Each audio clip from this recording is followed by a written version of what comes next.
2010, and it was just too soon.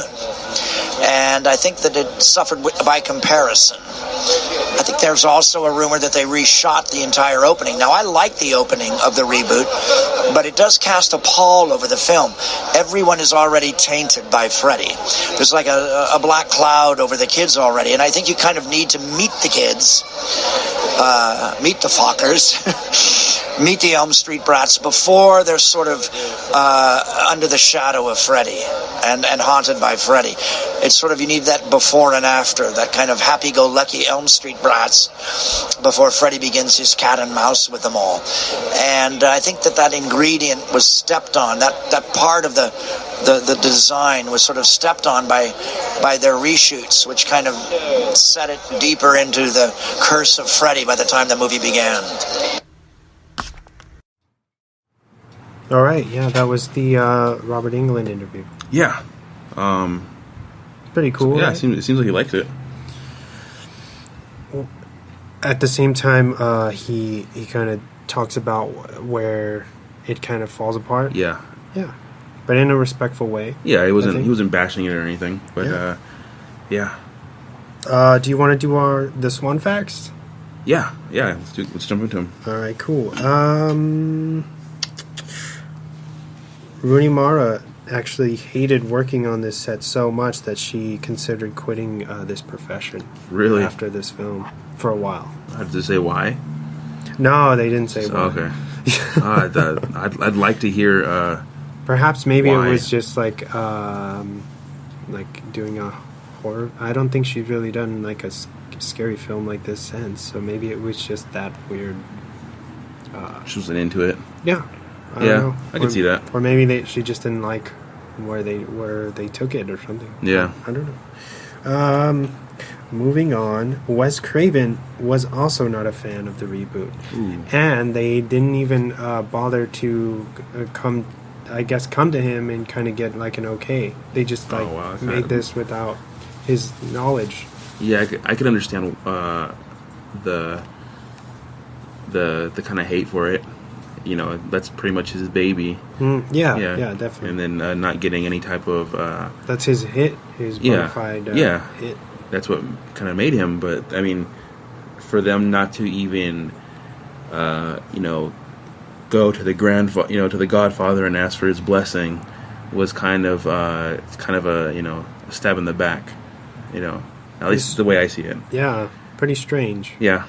I don't know, maybe maybe they were scared because they were scared you'd say no or something. But yeah.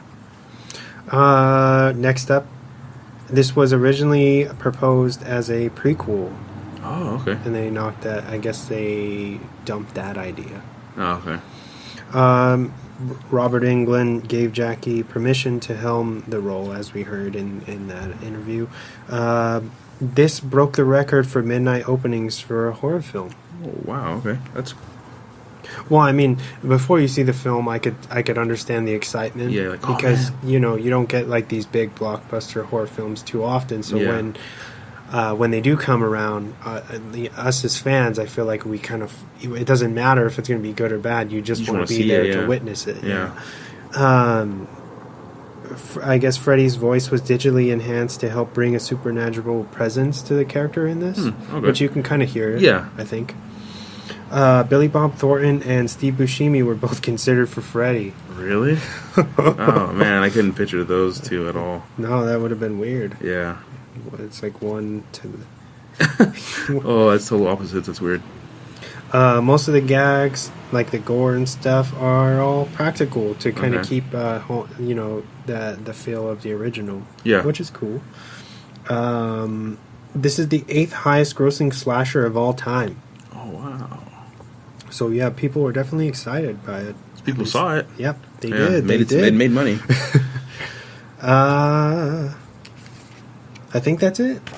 One little side note, one part of the movie that I didn't like and it really took me out of the movie was the scene where Rooney Mara's character is listening to music or she's reading a book or something on her bed, and you see you already know what they're going to do because they have the camera above her head, and they do the, in a lot of horror movies where they the background or the wall is kind of like a latex or something, and they press a face against it, and the whole thing was CGI.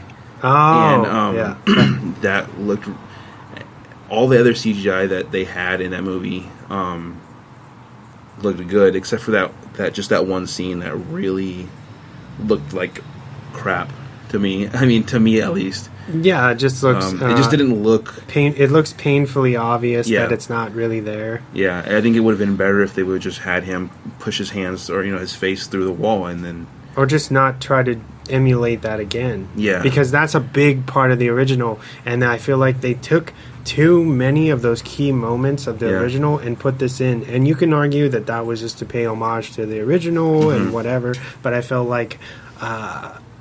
It was just like trying too hard to capture those moments, and it's like make your own moments, because they had such brilliant set pieces already that they could have created a lot of these things that could have been different, like different scares, you know what I mean? Yeah. And so it was kind of a waste that they put so much into recreating things we've already seen. Yeah. So yeah, I totally agree with you on that. Yeah. Anything you want to talk about before we get out of here? So for anyone who is still interested in our screening of Wolverine, no new news as of today so far, right? Yeah, nothing. So stay. I'm pretty sure if we get anything, we'll post it up on our Instagram or something. Yeah, the second that either of us get an update, you guys are going to hear about it. We have some stuff we're going to be selling. Yeah. And if Logan falls through for some reason, we'll still have something to be screening in October. Yeah. So thank you guys. Yeah. For being patient with us. Yeah. And everyone who's listening now, you can't see this because this is just audio. But Wes's shirt, it's Nightmare on Elm Street. It's really dope. It's pretty badass. I just wanted to say it's pretty cool, and it's really nice that he wore that shirt in honor of it to. Watch the movie. I wanted to get in the vibe for the film. Yeah, it's really cool. And we're rolling with the October stuff. We're going to be bringing you, I think, as of now, we'll be doing just straight horror stuff. All the way up until Halloween. Yeah. Probably even past that, since this is mostly what it is. We've already passed the 60-day mark until Halloween. Yeah. So it's not very far away. Stores, you see those spirit stores out everywhere now. Yep. They're all getting ready to open. Yeah. So it's cool. It's real. My favorite time of the year. My favorite holiday. Yeah, definitely. For sure. Yeah. And my shirt is brought to you by Cavity Colors. Let's plug them, Cavity Colors. Yeah. They do these things called buy or die releases. So they were like 72-hour shirts that they kill the design after 72 hours. Oh, wow. So if you don't buy it in that time, they're gone. Like these are out of print, never to be made again.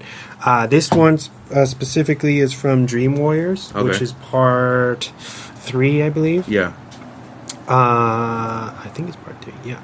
Anyway, I love this shirt. So thank you for talking about it. Yeah. I just want to let people know that you're a real fan. I am for sure. I live and breathe all this stuff. Oh yeah, for sure. I'm slowly getting into it.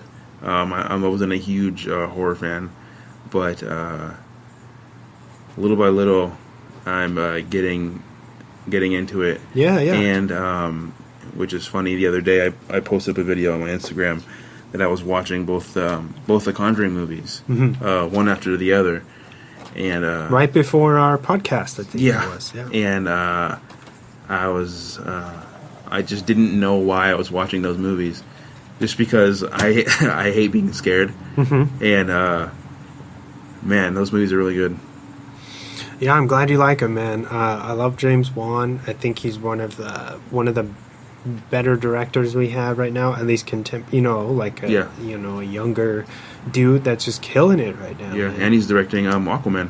Yeah. which That's is a pretty big cool. thing. I know he did. I wasn't a fan of this film, but he got the latest Fast and the Furious film was him. Oh, okay, Did yeah. you know? Yeah. Yeah. So I mean, he's big. Yeah. He's getting his name out there. But yeah, I'm very excited for Aquaman to see how that goes. Yeah. And did you hear about the Crow? No. Are they doing a reboot? Yeah, the Crow's being that's been in talks, but Jason Momoa is supposed to be the Crow. Oh, that'd be badass. That dude is a monster. Yeah, I think man. it'll be cool in the way that you can tell that Jason's very ethnic. Yeah. And Brandon Lee looked ethnic in Yeah. the original, so that'll be very, very cool to see how that works. What else do you want to talk about? Anything? Yeah, I want to apologize for my dog barking in the background. The puppy? Yeah, we have her inside the house, so she doesn't bark at the other dogs in the neighborhood. But yeah, you can still hear her. But yeah, I apologize for that. That's Harley, guest star. Yeah, Harley. I don't know, man. This is. Do you know what we are going to be doing for next week? Let's discuss that right now. Okay, yeah, let's get to it. What do you think about doing the comparisons of Blair Witch? Yeah, I could do that. I kind of want to watch Blair Witch Project and Blair Witch in a row. Okay. To see how they kind of fall together like as one. Yeah. So if you'd be interested in that and kind of seeing which is the better film and just kind of analyzing them, I think that would be fun. Yeah. When did the first one come out? In like 98. That was like 98. 98. Okay. Because I know in my the first and only time I've seen that movie was when my grandma got it on VHS, and then we have it here in the house. Okay. You still have it? Yeah, it's right here. It's in the movie shelf. But she and you've only watched it once? She put that on, and I was 8 years old when I was watching it, and yeah, it had to be like 97. I was like 8 or 9 or something, and I remember I had my hands over my face for like I just remember them being in the tent and like kids laughing or something, and then oh man, that scared the shit out of me. And but yeah, I think I want to blame my grandma for me not liking horror movies because exposing you to crazy shit too soon. Too soon, because she loves all that stuff, and when the Sci-Fi Channel used to be good, we used to have good stuff on it.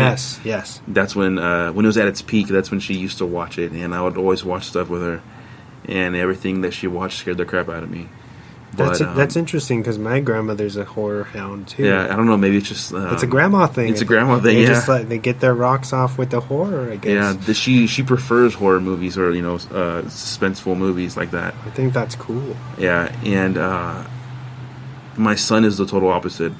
He loves scary stuff. He watched both Conjuring movies with us, and he's 4 years old.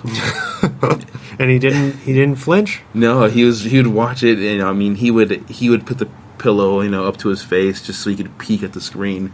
But yeah, he watched them. He loves all that scary stuff. I showed him a trailer I showed Alyssa, my fiance, a trailer for the Babadook. Yeah. And he was sitting with us, watching it on my phone with us.